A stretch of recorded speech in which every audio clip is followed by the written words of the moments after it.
you do not have it installed, couple of things you have to do that. So I'm just going to give a very fast walkthrough. So one is go to the rust-lang.org site,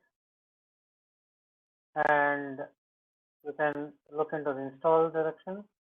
Okay, you have to download the rust -init.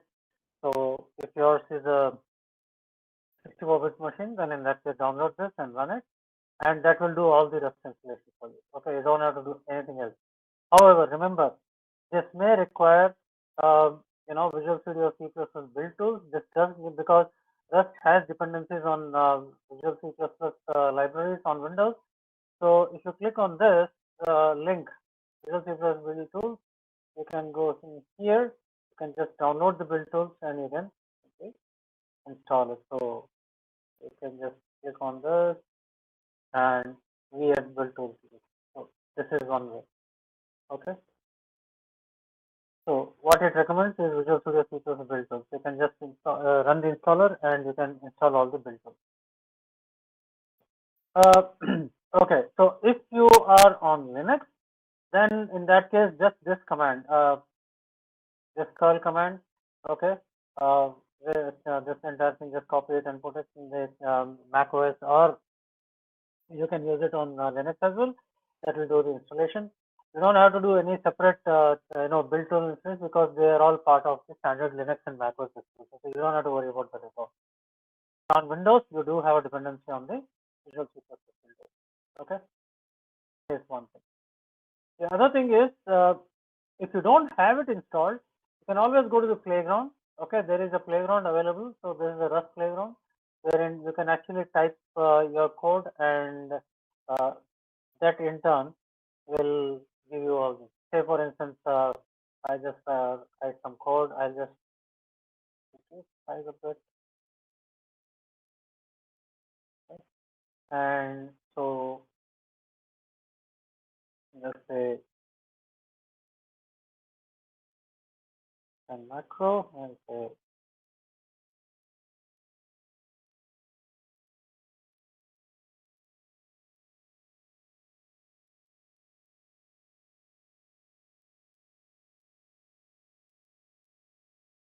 and you can just run it right away.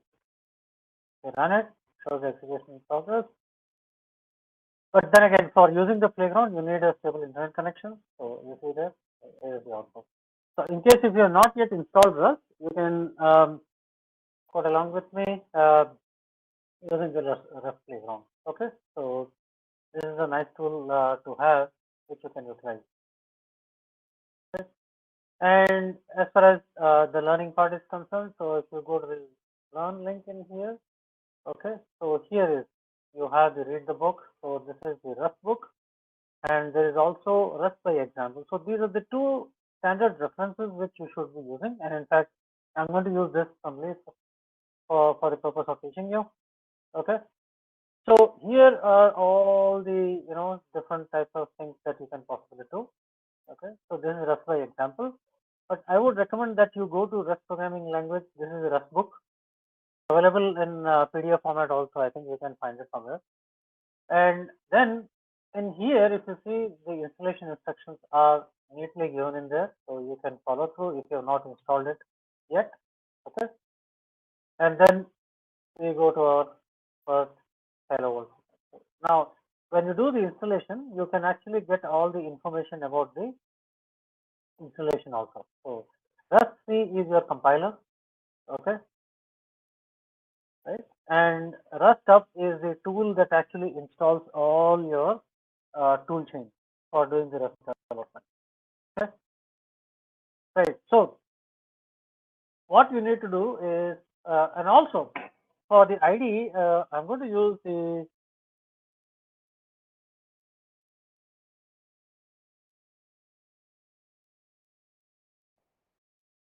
Visual Studio Code.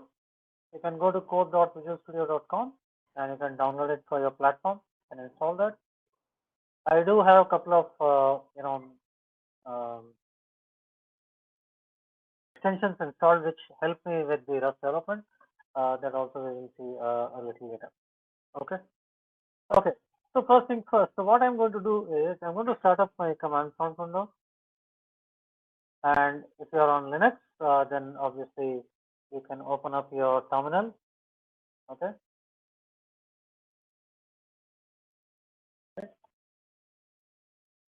Now, in the command prompt window, so initial Rust we can do it on any platform, but for the substrate development we'll be using Linux. So you will need a virtual machine, or you can always create a virtual machine in AWS, have a free account created, and you can work there also, in case if you want to do so.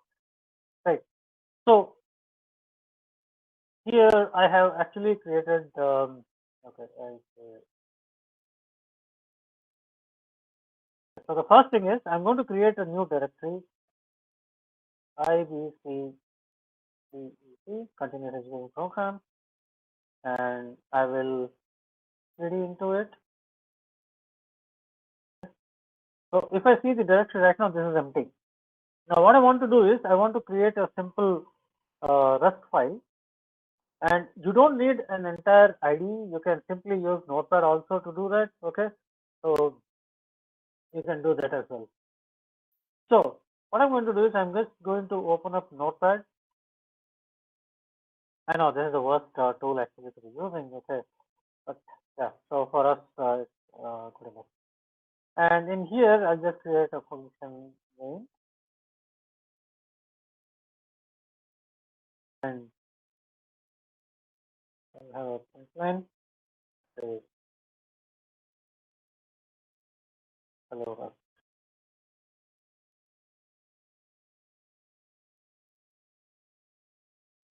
And I save this.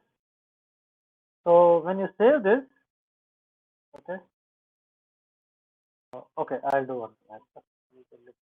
Different way of doing it. I'll just say Notepad, and I'll create a new file, call it as hello rust.rs.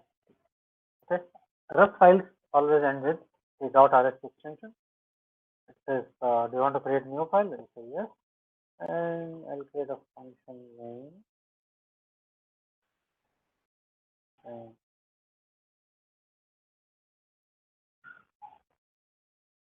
Rust,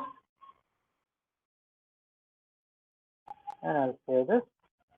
So now if I go back to my command prompt window and see the directory, I can see that hello Rust is there. And you can check the content. So on in the command prompt window, you have the command called type, and then give hello rust.rst. So it will show you the content of the file. So the first thing what you need to do is you have to compile the code. So you have to compile the code. You have the Rust C. So a couple of things we do is that we use a couple of tools there. So Rust C -version will give you the version of your Rust compiler 1.64. And as a project build tool, we have something called as cargo. Cargo -version that will give you the cargo version 1.64. Okay, cool. This is the latest one. And in case if you want to update your, tool chain, you can always use Rust up. Okay, and you can check what it can do by using Rust up -help. You can say show, update, check, default, tool chain, target, normal, all this. Okay. It's all very neatly explained in the Rust book also. So Rust up -book to learn Rust. So you can open up that out. So if you want to update your Rust installation, all you need to do is simply say Rust up update. Okay, and it will download the newer version of cargo and also the libraries required, and it will do that. Okay. Doesn't take much time though. Anyway, so what I'm going to do is I'm going to open up another command prompt window. So I'll just close this for now, and I'll do an update offline later on. Right. So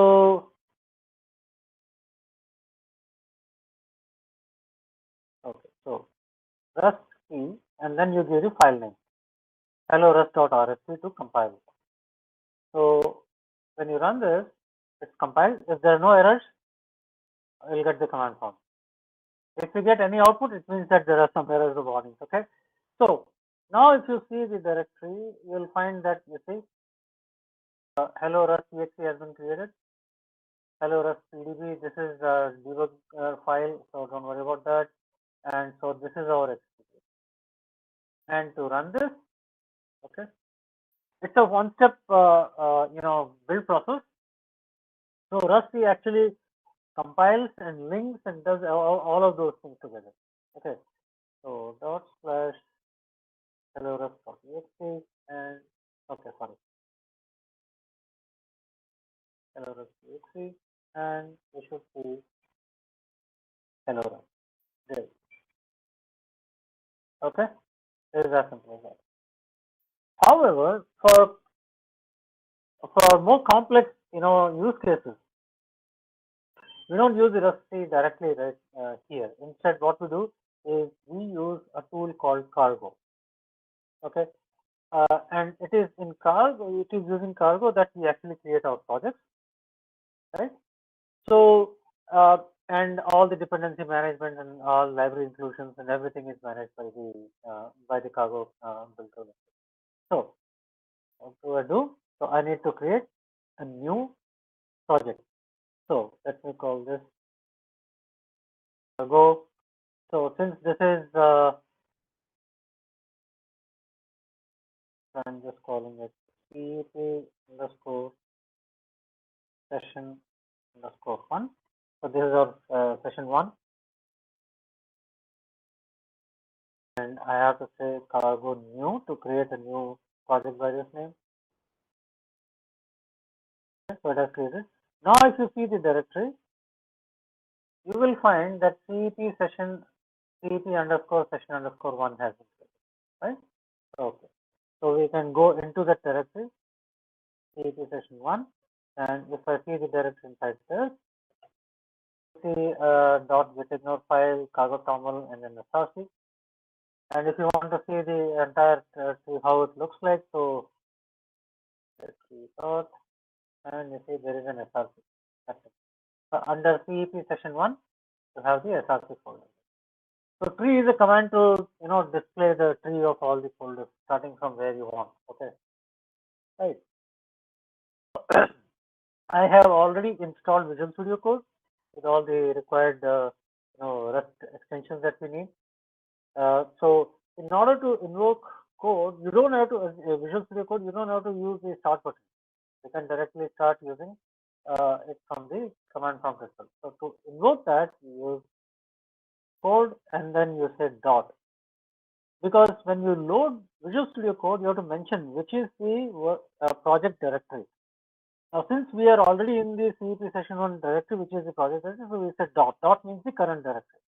So load the current directory into the workspace. So that's what it says.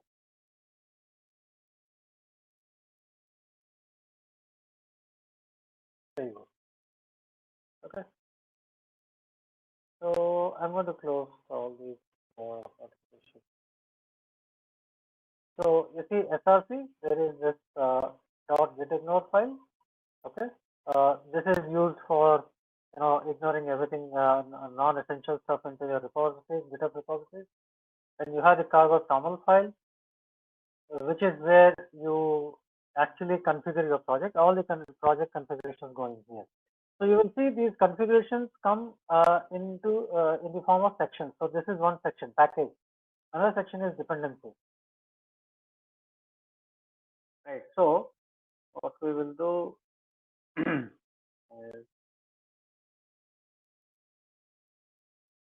create a new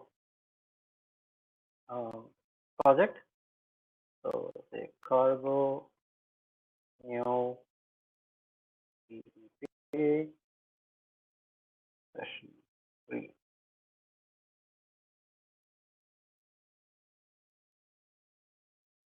And we'll go into that directory.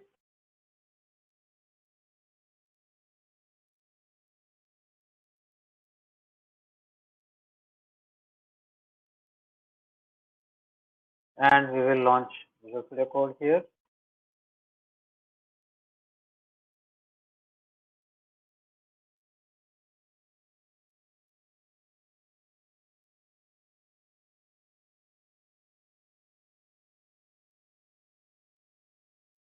Okay.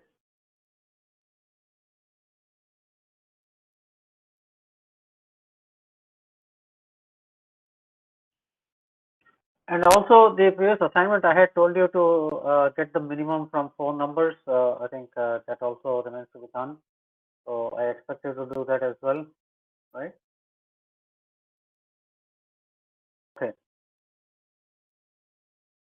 So let us now look a little get down a little bit further. So writing functions and parameters and mutations and mutable references and so on and so forth. Okay, right. So what we will do is, let's say I want a variable. So let's say I have let and signed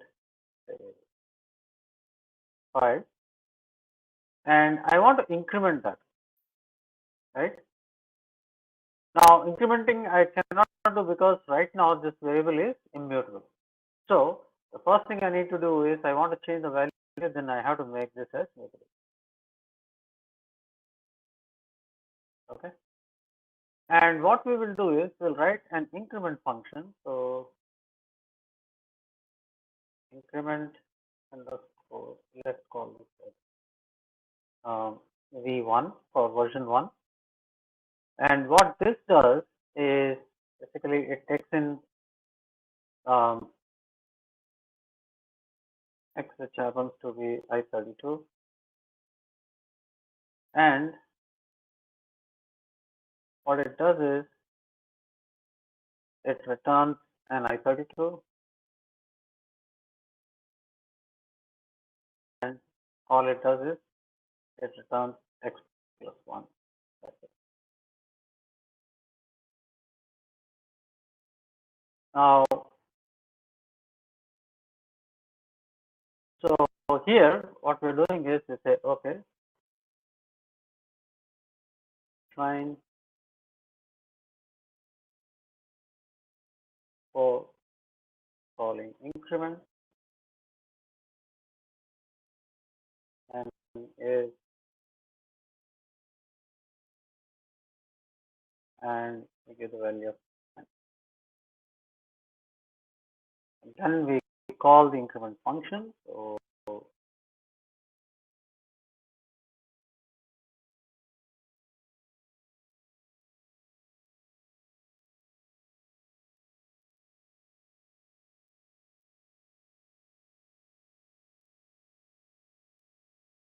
one and pass in the value of n in there,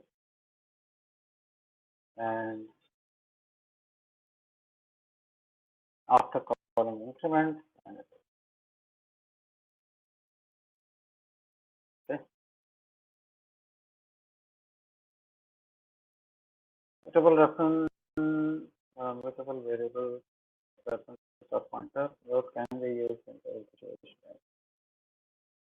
And what to do is we say n is assigned increment of, okay, right. So now if I run this,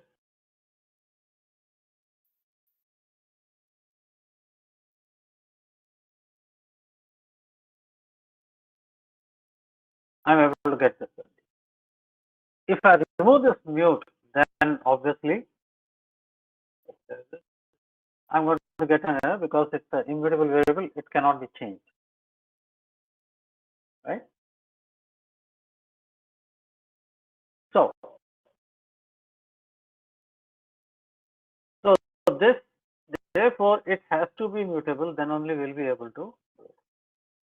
Now, just like we are using the increment function, this is v1 because this is the version 1, okay? So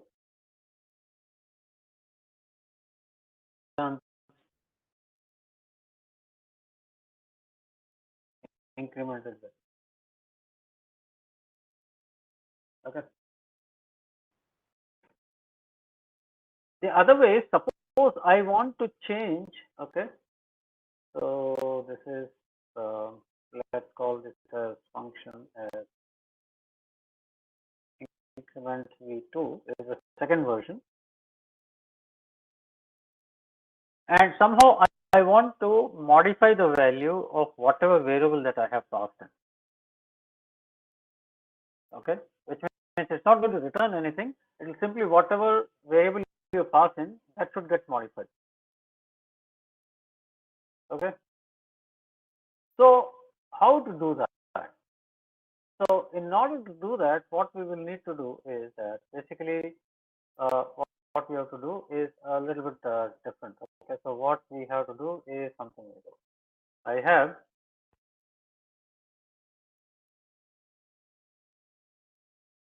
multiple references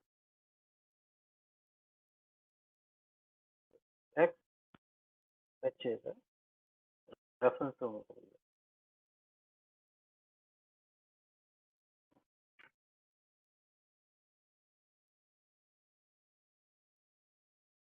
and it does not return anything. Now, in order to call this function, so what I'm doing is I'm actually taking a reference to a mutable I32 value. Now, see this very carefully because this is completely different from the way you use, in other programming languages. So what I intend to do is let's call this as 1,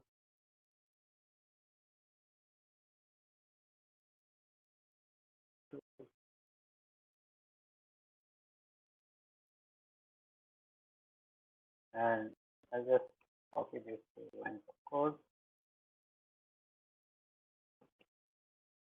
Okay, so I'm going to call to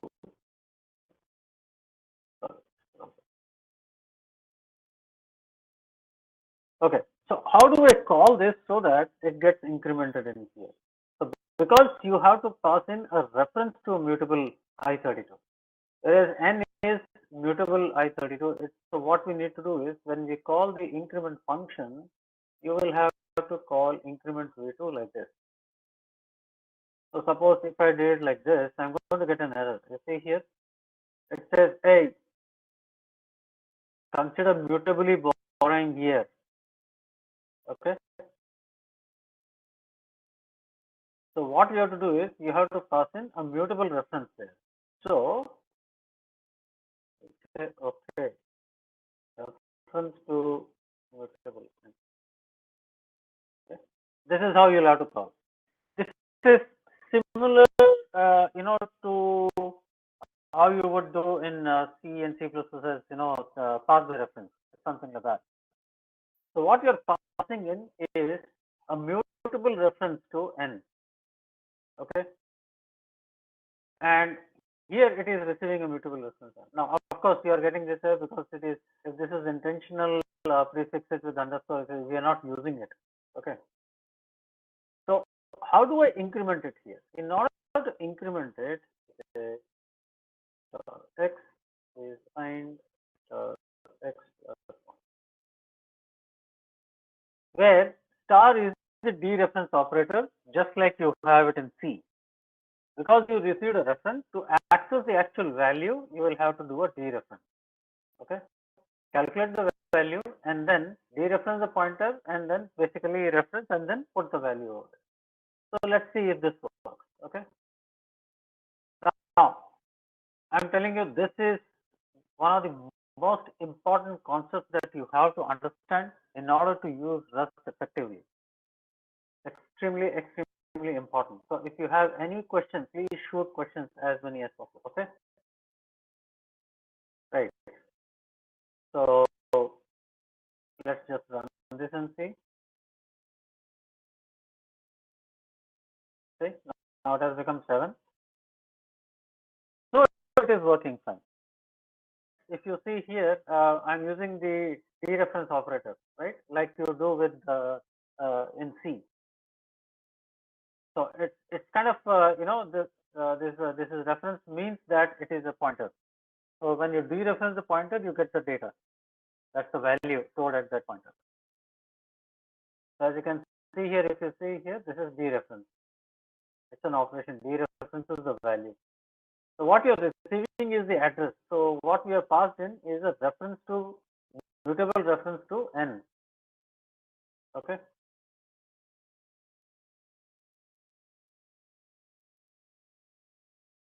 You might ask, do I need to use it? Why not? I just pass in the reference to n. Okay. So if I did it like this, just pass in the reference to n by putting up the ampersand. Okay. And if I take this out and I just say like this, okay. So consider changing this to a mutable reference.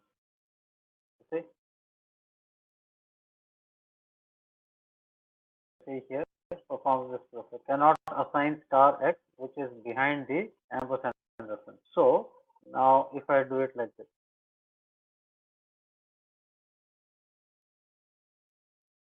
is assigned x plus 1 like this.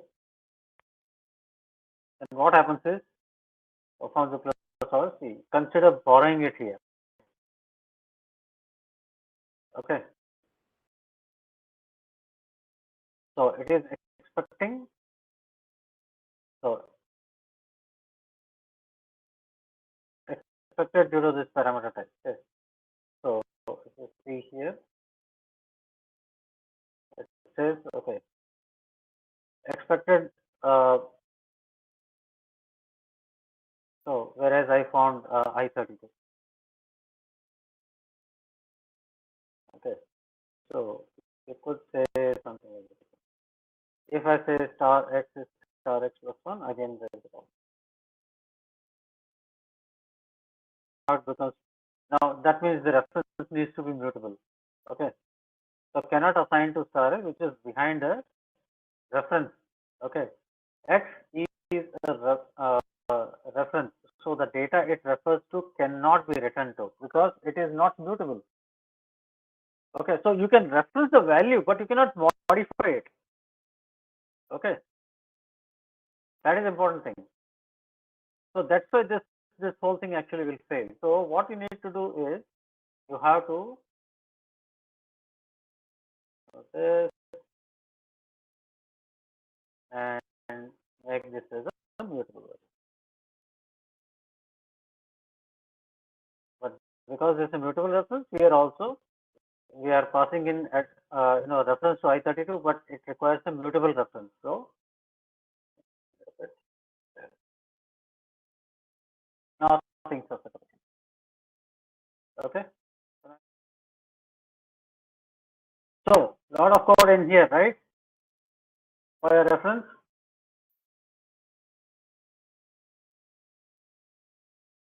Okay.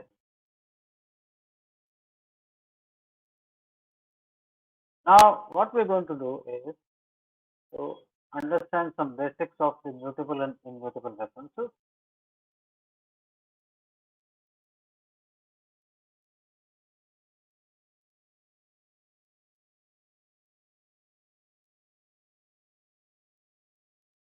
So let's say I have a string, okay? Let S1, let S is assigned string from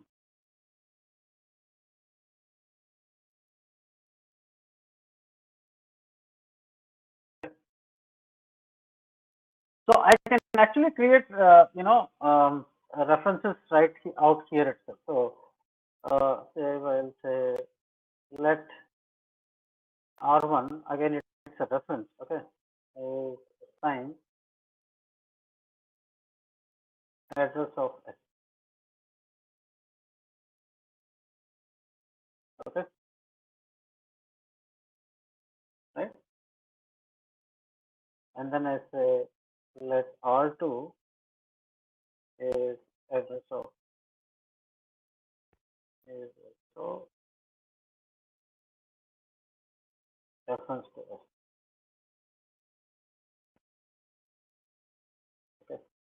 I can see here. What are oh, we are not using, so actually I'll just add this annotation.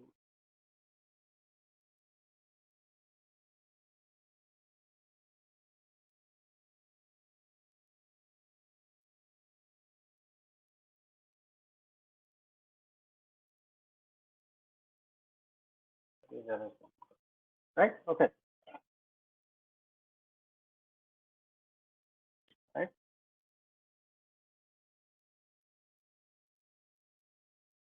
Now we are having two references pointing to the same string.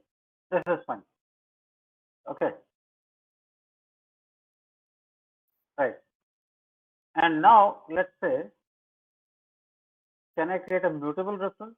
So let mute. Oh,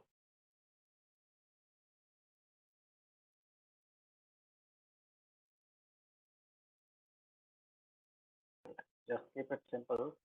Okay. Let S2 find thing from something like this. I want to create a mutable reference, so I'll say let mute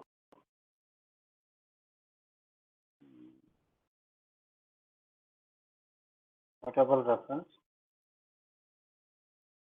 MR1 is assigned to address of S2. Okay, I'll try to create a mutable reference. A mutable variable pointer can be here. This expression has the type refers to mutable. So what I need to do is I can create a mutable reference.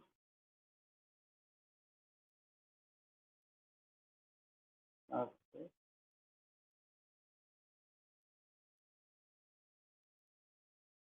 Cannot move out of a mutable reference. Why is this so? That's because move occurs in MR and type string, which does not implement copy paste. So this is a problem. Now see, I'm taking a mutable reference, whereas which means that through the reference I can change S2, right? So this is not allowed because our string is not mutable. So what I need to do is I can make the string mutable and do it like this.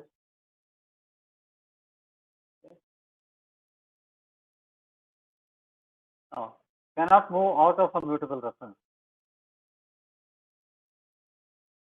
Okay, data moved here. Move occurs because MR1 has a type string which does not implement. Okay, so considering removing the from MR1, so if I remove this,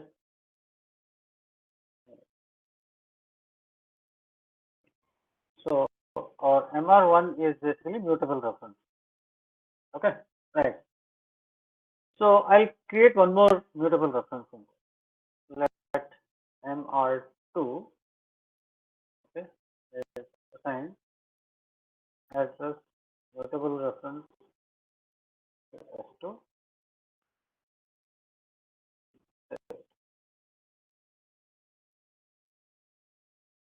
Okay.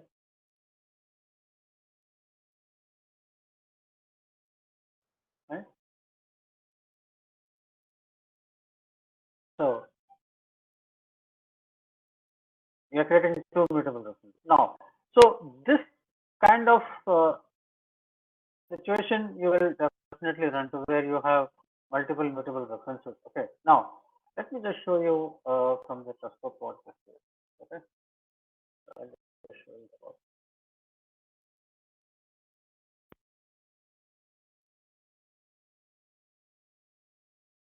So they've given a little bit of example there. So if I create a mutable string, okay, and then you create a reference to this, put it in R1. So this is immutable references. So no matter how many number of times you want to do it, you can do it. R3 is actually mutable reference. This is a big problem. What happens? Immutable borrow occurs here. So once the immutable borrow has occurred here, okay, again a mutable borrow cannot be turned. Okay. When you combine mutable and immutable references, okay, you will run into this problem. The combination of mutable and immutable references to the same string. Okay. And here also the same. So now this is a mutable string. You're creating this address of you're taking reference to S and putting it R1 and then putting it to R2. This is what just happens. The moment you put a mutable reference to S, okay, you'll then see what happens. So variable R1 R2 will not be used here after this. Okay, because you have actually passed them into the print line macro, so they will be used up. Okay.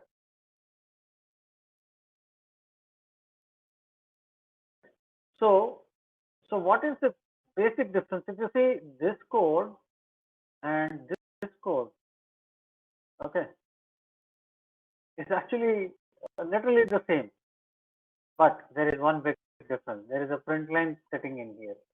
So when that function runs, so basically the ownership has gone to R1 and R2. Ownership R1 and R2 has gone into those. So after this, R1 R2 will not be used, right? They will become invalid. And therefore, now when you create a mutable reference, there is no combination of mutable and immutable references at all. So in this scope, so therefore, this works just fine. Okay. So this is something that you have to keep in mind. I would recommend that this chapter 4, please read this from the book. Okay. So at the end, you see the rules of reference. This is something that you have to keep in mind. Okay. What is that? At any given time, you can have either one mutable reference or any number of immutable references. Okay. Any number of immutable references, or you can only have one mutable reference. Okay, and the references must always be valid. So these are the two rules that you have to keep in mind in order to really understand all of this. Okay. So please read through this chapter 4 of ownership. It will take you a little bit of time to understand. So just try these code snippets, and you should be good to go. There should not be any problem. Okay, but remember, you have to do this a couple of times in order to be able to perfect this. Okay, right? And this is important because this ownership model actually makes Rust pretty different from other languages that you might have actually used so far. Right. Therefore, you need to keep that in mind, because whenever you're writing code, you need to ensure that everything works smoothly without any issue. Okay. So let me see. Is there any question, please?